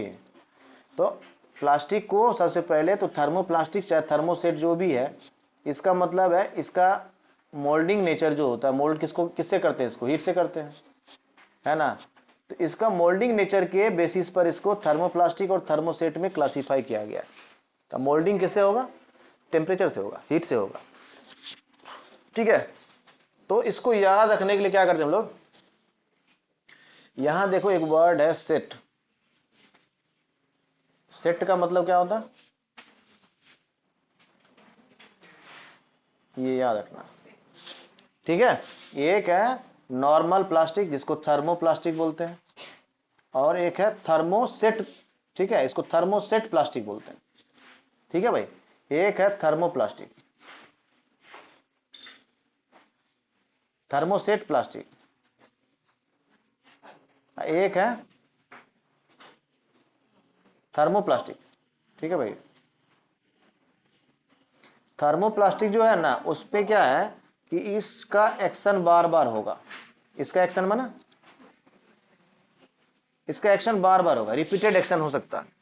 लेकिन अगर थर्मोसेट है ना तो वो एक बार टेम्परेचर दे करके सेट हो गया, ऐसे याद रखना है इसको। एक बार टेम्परेचर दे करके सेट हो गया मतलब फिक्स हो गया, मतलब इसको रीयूज नहीं कर सकते, इसको रीयूज नहीं कर सकते, किसको, थर्मोसेट को। इसका फायदा भी मिलता है, फायदा क्या मिलता है, जैसे जहां भी हम लोग हीट रेसिस्टेंट के लिए यूज करते हैं इसको, वहां पे हम लोग थर्मोसेट ही यूज करते हैं। क्यों, जैसे कुकर का हैंडल बनाना है, अगर वहां थर्मोप्लास्टिक का यूज करेंगे तो क्या होगा, कुकर एक्सेस हीट होगा, हैंडल भी मेल्ट करना शुरू हो जाएगा, सॉफ्ट होना शुरू हो जाएगा, तो वो हमारे लिए क्या अच्छा चीज नहीं है। उस जगह पे क्या चाहिए हमको, ऐसा प्लास्टिक चाहिए जिसपे हीट का एक्शन नहीं हो। तो क्या चाहिए हमको, हमको थर्मोसेट प्लास्टिक चाहिए, ठीक है भाई। और जैसा स्विच सॉकेट्स है, इलेक्ट्रिकल स्विचेज है, इलेक्ट्रिकल सॉकेट्स है, वहां कैसा चाहिए हमको, थर्मोसेट ही चाहिए, है ना। पता चला अंदर में थोड़ा स्पार्क हुआ और वो स्विच जो है वो रिमोल्ड हो गया, तो अब तो वो मेजर डैमेज कर सकता है भाई, तो वहां कैसा चाहिए हमको, थर्मोसेट ही चाहिए। तो ऐसा सारा जगह पे हम लोग कैसे प्लास्टिक यूज करते हैं, थर्मोसेट यूज करते हैं, बाकी जगह हम लोग थर्मोप्लास्टिक यूज करते हैं, ठीक है।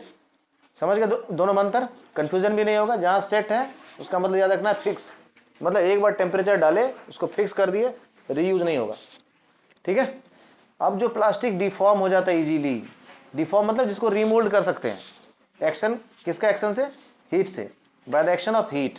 इसको क्या बोलते हैं? थर्मोप्लास्टिक बोलते हैं। Linear polymers and a combination of linear and cross linked polymers come under thermoplastics. Example क्या है इसका? पीवीसी। पीवीसी मतलब, पीवीसी जो है ना ये पॉलीमर है।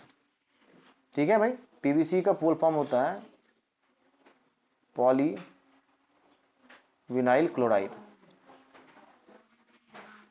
ठीक है भाई, विनाइल क्लोराइड इसका मोनोमर है और इससे बना इसलिए पॉली विनाइल क्लोराइड होता है। ठीक है, इसी को पीवीसी बोलते हैं। मेनली इसका यूज कहाँ होता है? प्लास्टिक पाइप्स वगैरह बनाने में। ठीक। दूसरा है नायलॉन और पॉलीथीन। पॉलीथीन जो एक्चुअली ये एक इसका इथीन मॉलिक्यूल जो होता है ये इसका मोनोमर होता है। ठीक है, और इसी में जब हम लोग इसी का जब हम लोग पॉलीमर बनाते हैं तो इसको हम लोग क्या बोलते हैं? पॉलीइथीन बोलते हैं। ठीक है, तो ये सारा क्या होता है? रिमोल्ड किया जा सकता है। और कुछ एक प्लास्टिक्स होता है जिसको बार बार हम लोग रिमोल्ड नहीं कर सकते हैं या हीट से सॉफ्टन नहीं होता है। ठीक है, उसको क्या, वो कैसे बनता है? Cross linked polymers come under the category of thermoset plastics. इसका एग्जांपल क्या? बेकेलाइट। जितना भी स्विच सॉकेट बनता है ये बेकेलाइट का ही बनता है, और अच्छा बेकेलाइट का ही बना होना चाहिए। ठीक है, उसके बाद जैसा मेलामाइन है, तो बेकेलाइट इसका यूज कहाँ होता है ना? अब मेलामाइन का यूज कहाँ होता है? इसका एक एक यूज कम से कम याद रखना। जैसे फ्लोर टाइल्स, आजकल देखो प्लास्टिक का टाइल्स बनता है ना? प्लास्टिक टाइल्स आता है। प्लास्टिक टाइल्स की खासियत क्या है? प्लास्टिक टाइल्स सस्ता पड़ता है, यस, नॉन ब्रेकेबल होता है और चीपर भी होता है। जबकि जो पहले टाइल्स आता था, हाँ अभी भी आता है, मतलब ऐसा नहीं करे नहीं आता, लेकिन प्लास्टिक टाइल्स थोड़ा सा सस्ता पड़ता है। तुम इवन देखते हो किचन का स्लैब भी प्लास्टिक का आता है और वो महंगा आता है ना? क्यों? अगर वो थर्मोसेट प्लास्टिक का नहीं बना देगा तो क्या होगा? एक्सपोजर टू हीट हो जाएगा, तब तो हो गया। किचन है उसमें सब जगह उसका काम है, अगर वो प्लास्टिक मटेरियल है तो फायर को अट्रैक्ट करेगा। इसीलिए अब फ्लोर बनाना है तुम्हारा, कहीं अगर फायर का कोई काम हो तुम्हारा फ्लोर डैमेज हो जाएगा। इसीलिए फ्लोर पे अगर टाइलिंग करना है, प्लास्टिक का करना है, तो कैसे प्लास्टिक होना चाहिए? निश्चित तौर पर थर्मोसेट प्लास्टिक होना चाहिए भाई। अब एक प्लास्टिक यूज करने का फायदा क्या? सस्ता है ना, ज्यादा चमक है ना, easy to maintain, easy to carry, light weight होता है। जैसे टाइल्स है तो टाइल्स का एक पैकेट उठाने के लिए 2 आदमी चाहिए, लेकिन प्लास्टिक टाइल्स का वही बंडल है तो तुम्हारा एक हाथ में चल जाएगा। वो इतना हल्का होता है, लाइट वेट होता है। ठीक है, ड्यूरेबिलिटी है। अब जैसे नेचुरल जो अभी टाइल्स लगता है उसमें कुछ गिर गया तुम्हारे घर में, हैवी चीज, टाइल्स टूट जाएगा तुम्हारा। लेकिन अगर प्लास्टिक टाइल्स है तो टूटेगा नहीं। ये सारा फायदा होता है। अभी बहुत सारा ऐसा आ रहा है, जैसे अभी किचन में लोग ग्रेनाइट लगाते थे ना, अभी ग्रेनाइट का अल्टरनेटिव आता है, सिंथेटिक आता है। तो सिंथेटिक ग्रेनाइट जो है वो और महंगा ही आता है, लेकिन उसका चमक देखो। और वो अगर फायर प्रूफ नहीं होगा तब तो बेकार है, क्योंकि किचन का है काम। समझ गए बात को? तो ऐसा बहुत सारा जगह, और वो बनता किससे है? मेलामाइन से बनता है, याद रखना है। तो दो हम लोग देखे, एक बेकेलाइट देखे, एक मेलामाइन देखे। बेकेलाइट का मेनली यूज कहाँ होता है? स्विच सॉकेट्स बनाने में, या फिर जो यूटेंसिल्स है उसका हैंडल्स बनाने में, जैसे कुकर का हैंडल है, और जो तुम्हारा फ्राइंग पैन वगैरह उसका हैंडल बनाने में, इस सब जगह उसी का इस्तेमाल होगा। हाँ भाई, नेक्स्ट है रबड़। रबड़ से सब लोग परिचित होंगे। क्या रबर का क्या क्या यूज होता है? रबर का यूज होता है इरेजर बनाने में, है ना। एक रबर का यूज ये भी है जिसका डायग्राम है नीचे, है ना। उसके बाद रबर का बहुत सारा इस्तेमाल, है ना, महिला लोग करती है, बताने की जरूरत नहीं है ना। हाँ, है ना।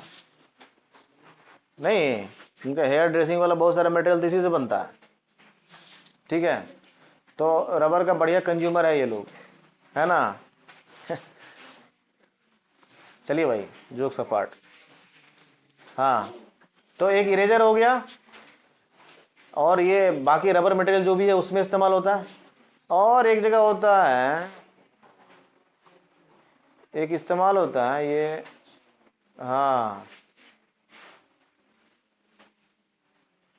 ये बनता है किससे, रबर से, है ना, क्या समझे, च्युइंगम जो है किससे बनता है, वो रबर ही है ना, लेकिन वो सिंथेसाइज्ड नहीं रहता है, नेचुरल रबर रहता है। ठीक है, आप देखना है इसी इसी रबर से, रबर जो है ना, अभी सिंथेटिक रबर भी आ गया है मार्केट में, लेकिन रबर जो है मेनली क्या है, नेचुरल सब्सटेंस है। ठीक है भाई, कैसा सब्सटेंस है, नेचुरल। इसी रबर से च्युइंगम भी बन रहा है, ध्यान देना है, और इसी रबर से टायर भी बनता है।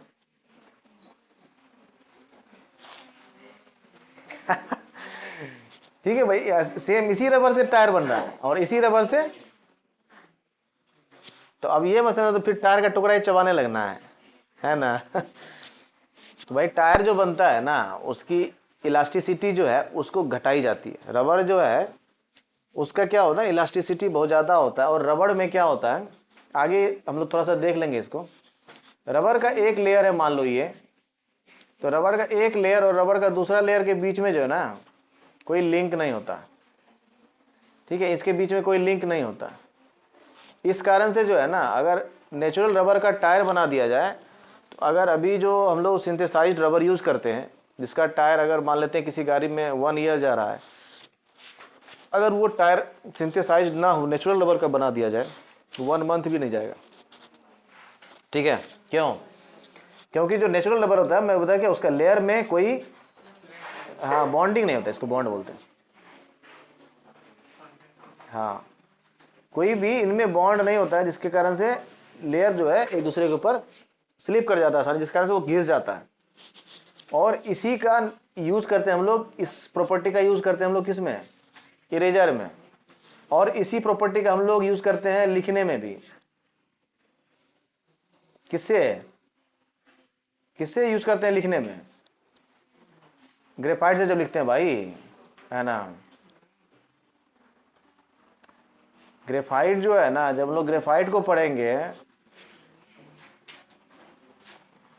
जब हम लोग ग्रेफाइट को पढ़ेंगे ना, तो पता चलेगा ग्रेफाइट का भी कहानी कुछ एक ऐसा ही है ना। Graphite is a form of allotrope of carbon actually. तो ग्रेफाइट का जब हम लोग स्ट्रक्चर देखेंगे और पढ़ेंगे आगे, तो पता चलेगा ग्रेफाइट का भी कहानी ऐसा ही है। ग्रेफाइट का भी बिटवीन द लेयर्स बॉन्ड नहीं होता, इसीलिए ग्रेफाइट के पेंसिल से लिखना आसान होता है और लेयर बाय लेयर स्लिप करता चला जाता है ना। तो मजेदार बात है ना यहाँ, कि लिखने वाला जो मटेरियल है उसका भी ऐसा लेयर बाय लेयर कोई बॉन्ड नहीं है, और जो जिससे इरेज करते हैं उसका भी लेयर बाय लेयर कोई बॉन्ड नहीं है। ठीक है, लेकिन जब इसको सिंथेसाइज करते हैं ना, जैसे टायर वगैरह बनाते हैं, तो इस पे सिलिकॉन से इसकी बॉन्डिंग की जाती है।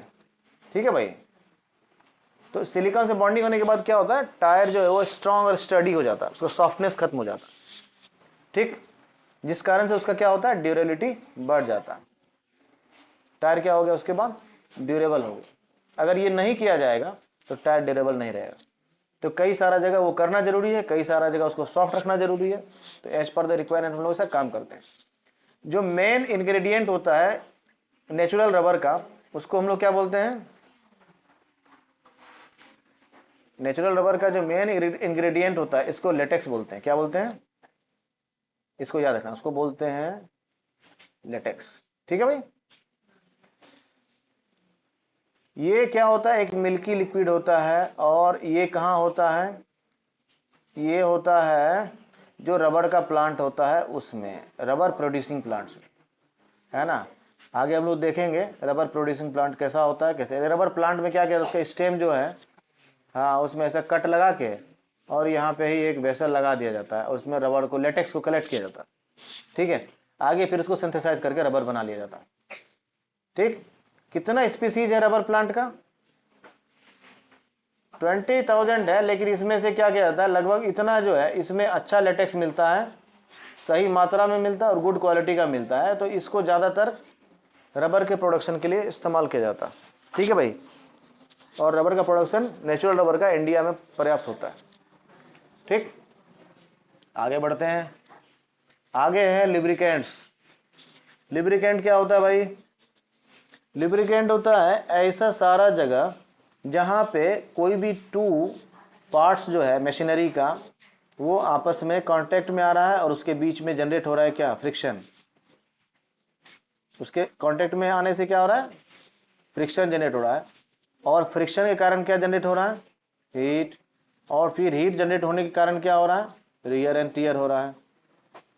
तो हम लोग क्या करते हैं इस जगह पे, लिब्रिकेंट यूज करते हैं, है ना। जैसा किसी भी गाड़ी का जो ब्लॉक पिस्टन होता है, तो ब्लॉक में पिस्टन चलता है, तो वहां क्या होता है, फ्रिक्शन होगा, फ्रिक्शन होगा, हीट जनरेट होगा, हीट जनरेट होगा, तो पिस्टन में एक्सपेंशन होगा, और फिर क्या होगा,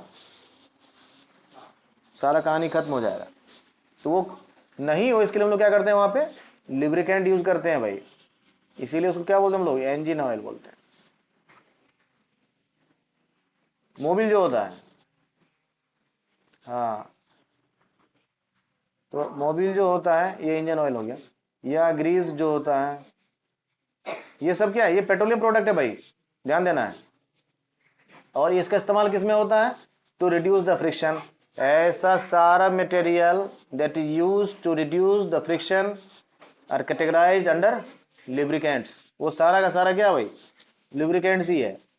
और ये इसका काम क्या होता है, ये कैपेबल होता है किसके लिए, टू रिड्यूस द फ्रिक्शन।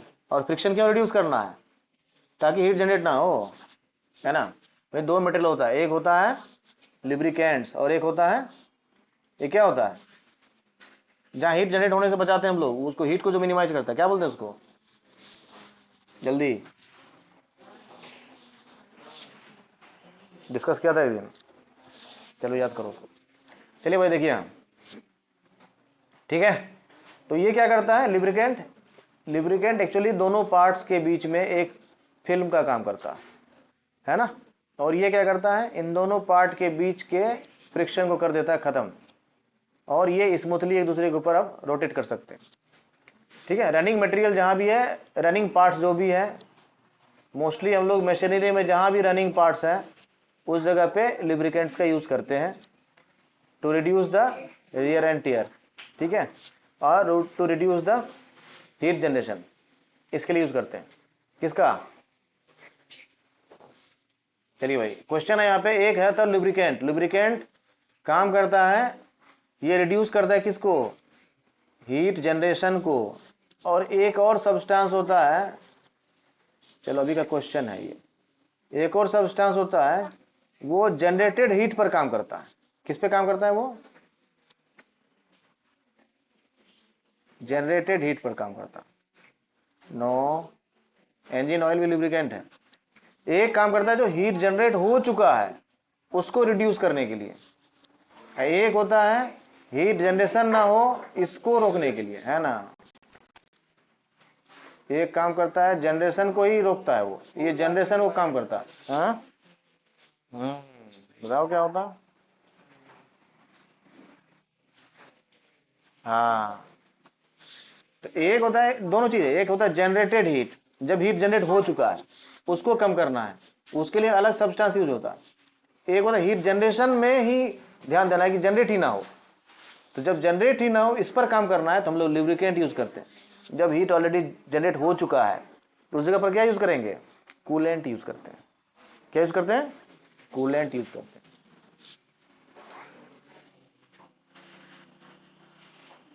है ना। दोनों का अलग अलग इस्तेमाल है। तो जो कोई भी इंजन होता है उसमें दोनों ही इस्तेमाल होता है ना। जैसे कोई भी गाड़ी है तो उसमें कूलेंट भी यूज होगा और लुब्रिकेंट भी यूज होगा। क्यों, पहला काम क्या किया, लुब्रिकेंट क्या किया, हीट जनरेशन को मिनिमाइज कर दिया, फिर भी कुछ ना कुछ तो हीट जनरेट होगा ही, तो अब फिर भी जो जनरेट हो गया उस जगह फिर कूलेंट लगा दिया हम, वो उसको भी कम कर दिया। क्यों, ऐसा क्यों करना जरूरी है, क्योंकि जितना भी पेट्रोलियम पर डिपेंडेंट इंजन है वो थर्मल इंजन बोलते हैं उसको। कौन सा इंजन बोलते हैं उसको, थर्मल इंजन बोलते हैं।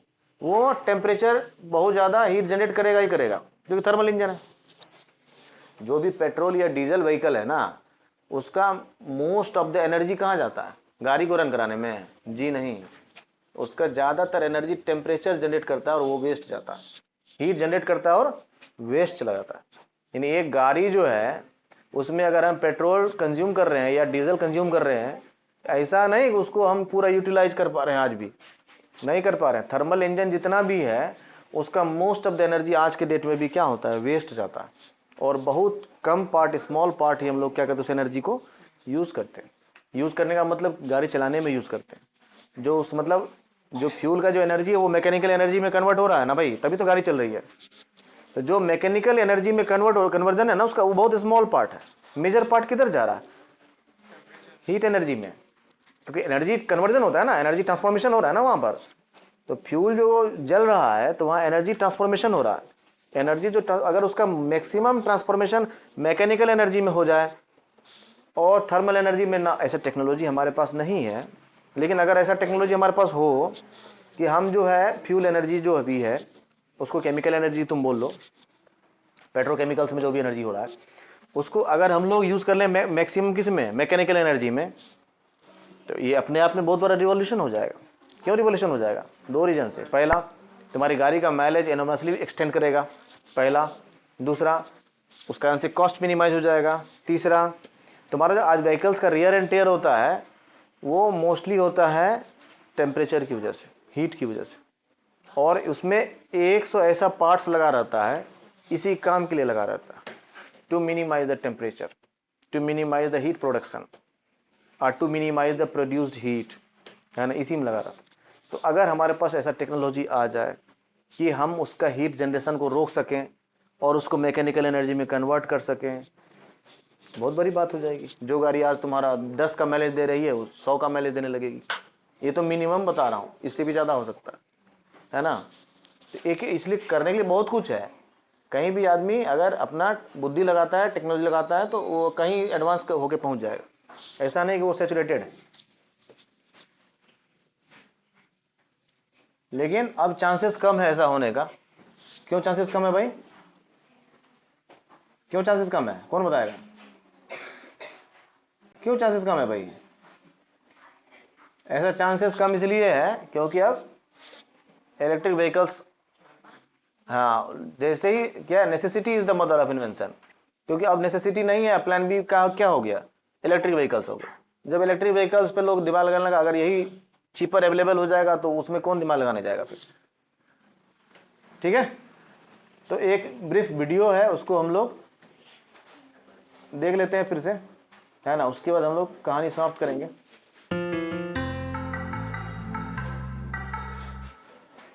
If I ठीक है ask भाई, you if there is any thread तो stronger than a ये हम steel लोग कंपेयर thread, किए थे क्या you चीज would को? definitely say steel thread no. को। किससे कंपेयर But किए there थे? is an artificial thread nylon used thread in से। fabrics that is तो एक stronger than a nylon thread steel है thread. और एक Wait a steel thread second. है, How same can a thickness का fabric है। thread be stronger than a which one steel is more thread? Stronger?